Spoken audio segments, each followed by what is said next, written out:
Lewis Thompson built Golden Brew from the ground up, not just as a business, but as a place where everyone felt welcome. From day one, he made it clear respect, fairness, and great service were at the heart of his company. It wasn't just about selling coffee. It was about creating an experience where every customer, no matter who they were, walked in feeling valued. He took pride in knowing his stores weren't just coffee shops. They were a part of the community. But as his company grew, a thought started to nag at him. Was every store really living up to those values? On paper, everything looked great. Sales were strong, customer reviews were mostly positive, and employees seemed happy. But Lewis knew that numbers and reports only told part of the story. What about the moments no one reported? What about the things that happened when nobody was watching? He didn't want to be the kind of leader who sat in an office while problems brewed on the front lines. If something was wrong, he wanted to see it with his own eyes. So he made a decision. No suits, no title, no special treatment. Just a hoodie, jeans, and a regular cup of coffee. He was going to step into one of his own stores, not as the CEO, but as a customer.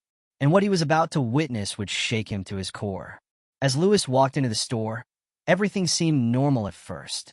The familiar scent of freshly brewed coffee filled the air, and the sound of the espresso machine working in the background created a cozy, familiar vibe.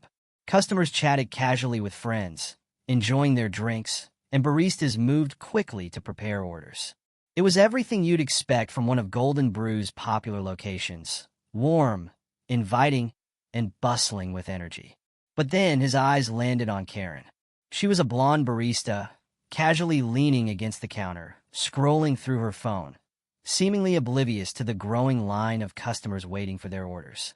While everyone else in the store was busy, some working the espresso machines, others helping customers, Karen seemed to be in her own world. She wasn't in a rush to help anyone, and the customers around her were starting to notice. There was a shift in the atmosphere as people began to shuffle uncomfortably, exchanging glances and sighing in frustration. It was clear that the line wasn't moving, and no one was getting the attention they needed. Lewis, wanting to give her the benefit of the doubt, took a step forward. He made sure his voice was calm and polite as he asked, "Excuse me, could I get some help?" But instead of offering assistance, Karen barely looked up from her phone. She sighed loudly, rolled her eyes, and said, "I'm busy. Go wait like everyone else." Lewis stood there, momentarily stunned. He hadn't expected such rudeness, especially not from an employee at one of his stores. He stepped back into the line, observing closely, his mind already starting to process what he had just seen. Something was off, and it was clear that it wasn't just a one-time mistake. As Lewis continued to observe, it didn't take long for him to notice a disturbing pattern in Karen's behavior. When white customers approached the counter, Karen's entire demeanor shifted. She would greet them with a bright smile, engage in friendly conversation, and quickly process their orders. It seemed like she was in her element, warm, welcoming, and efficient. But when customers of color stepped up to the counter, everything changed. Her tone became noticeably colder. She gave one-word answers, didn't make eye contact, and rushed them along without any of the usual pleasantries. The difference was so stark that it was impossible to ignore. Some of the customers, clearly uncomfortable with the treatment, seemed to notice the change too. But instead of speaking up, they stayed silent, perhaps too wary of confrontation or unsure of what to do. Lewis watched as a black customer stepped up to the counter. They politely asked for assistance, but Karen barely acknowledged them. She answered their questions curtly, her eyes never meeting theirs, and quickly moved them along as if she couldn't be bothered.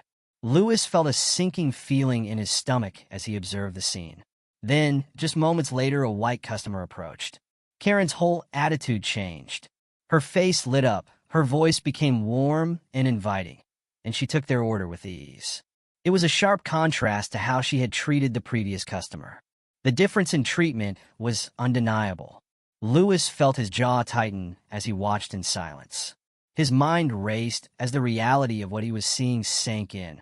Is this what happens when leadership isn't around? Was this what some of his employees were really doing when they thought no one important was watching? The thought left him disturbed, and the questions started piling up. How deep did this problem run? How many other customers had been treated this way? Lewis waited patiently in line, his eyes still on Karen as he processed what he had just seen. His mind was racing, but he kept his calm. Finally, when it was his turn, he stepped up to the counter with a warm smile. "Hi, I'd like a medium latte, please," he said, keeping his tone friendly and approachable. But Karen didn't even glance up. Her response was quick and flat. "We're out of that." Lewis felt a flicker of disbelief.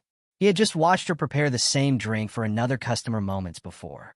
He wasn't about to let it slide. "Are you sure?" he asked, his voice steady but firm. "I just saw you make one for that gentleman." Karen didn't even try to hide her frustration. She crossed her arms, smirking as she looked at him. "Try another store," she snapped, dismissing him with a clear lack of respect. The tension in the room grew. A few customers looked on, some exchanging uncomfortable glances, others clearly noticing the way Karen was treating him. Lewis took a slow breath, taking in everything around him. This wasn't just about one rude employee. It was something deeper. Without saying another word, he nodded slowly and turned to walk out of the store. He didn't need to argue. The situation was clear, and he had seen enough. Back at headquarters, Lewis sat at his desk, carefully reviewing customer complaints and employee reports. He pulled up everything related to the store he had visited, feedback from customers, internal reports, and anything that could give him more insight into what had happened. As he went through the documents, certain patterns began to emerge. Multiple complaints mentioned a rude blonde barista, the same one he had seen earlier.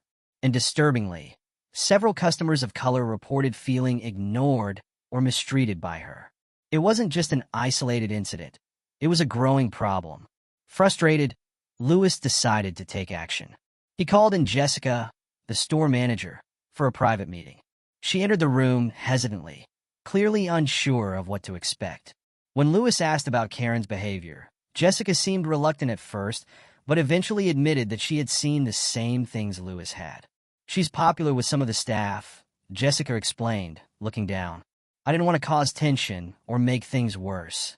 Lewis felt a wave of disappointment wash over him, but he kept his emotions in check. He knew the situation wasn't easy, but avoiding the problem wouldn't make it go away. "Avoiding conflict doesn't fix problems," he said, his tone firm but calm. It was time for a change, and it wasn't going to be pretty, but it had to be done. A week later, Lewis returned to the same Golden Brew location, but this time, he wasn't wearing a hoodie and jeans. He walked in sharply dressed in a tailored suit, flanked by his executive team. The moment he stepped through the door, the energy in the store shifted. The casual hum of conversation, the clinking of coffee cups, and the low buzz of the espresso machine all fell silent. Employees paused in their tasks, and customers glanced up in confusion. Karen, who had been laughing with a coworker, suddenly froze when she saw Lewis. Her eyes widened, and the smile quickly faded from her face. The phone she had been carelessly scrolling through disappeared into her pocket as she stiffened. The tension in the room became palpable as everyone realized something was about to happen. Lewis didn't waste any time. He walked to the center of the store, his presence commanding attention. "I need everyone's attention," he called out, his voice steady but firm. The employees, already on edge, reluctantly gathered near the seating area. Customers shifted uncomfortably in their seats, sensing that something important was going down. Lewis took a deep breath and then revealed his identity to the entire staff. "I'm Lewis Thompson. I own this company." There was a collective gasp. Karen, who had been trying to maintain her composure, was now visibly shaken. Her face drained of color, and she struggled to meet his gaze. Lewis didn't give her the chance to explain. "Last week, I came here as a customer," he said, his tone unflinching. "And what I saw was unacceptable." Karen opened her mouth to speak, but Lewis cut her off. "You treated customers differently based on their appearance. That's not a mistake. It's a choice." His words were sharp, and he made sure they landed with the force of truth. Karen stammered, trying to form an excuse, but Lewis wasn't having it. "I gave you the chance to do the right thing, and you failed. You chose to ignore our values." The room was still, with all eyes on Lewis. Then came the final blow. Effective immediately, you are no longer employed at Golden Brew. The words hung in the air, and Karen's face twisted in disbelief. She glanced around the room, looking for support, but there was none. No one defended her. The other employees stood silently, some nodding in agreement, some too nervous to speak up. It was clear that the room was behind Lewis. He had made a stand, and everyone knew he meant what he said. After dismissing Karen, Lewis turned his attention to Jessica, the store manager. He looked at her with a calm, serious expression. "Leadership isn't about keeping the peace. It's about doing what's right," he said. Jessica nodded, understanding the weight of his words. It was clear that Lewis was not only holding Karen accountable, but also addressing the bigger issue at hand: leadership across the company. To ensure something like this didn't happen again, Lewis announced new initiatives aimed at strengthening the values of Golden Brew. First, he implemented mandatory leadership training for all store managers. He made it clear that being a leader meant upholding the company's values, not turning a blind eye to unacceptable behavior. But it didn't stop there. Lewis rolled out sweeping changes that would affect every employee at Golden Brew. All staff members would now have to go through mandatory diversity and inclusion training. This was not a one-time event. It would be an ongoing effort to make sure that everyone understood the importance of respecting and valuing every customer, no matter their background. In addition, Lewis introduced an anonymous reporting system, allowing employees and customers to report any concerns about discrimination or poor treatment without fear of retaliation. On top of that, customer feedback surveys would be implemented across all locations, making it easier for customers to share their experiences and ensuring the company stayed accountable to its promises. The impact was immediate. Word of the incident spread quickly, especially as some of the customers who had witnessed the confrontation shared their story online. Social media erupted with praise for Lewis, calling him a true leader who wasn't afraid to take a stand against discrimination. Comments flooded in from people who admired his swift and decisive action. Golden Brew's reputation grew stronger as customers felt reassured that the company genuinely cared about treating everyone equally. A few weeks after the changes were put into place, Lewis visited another Golden Brew store. As he walked in, he noticed a young black barista behind the counter, focused on serving customers. The barista looked up, and his face lit up when he saw Lewis. "You're the reason I wanted to work here," he said, his voice full of excitement. Lewis smiled, feeling a deep sense of pride. It was moments like these that made all the hard decisions and changes worth it.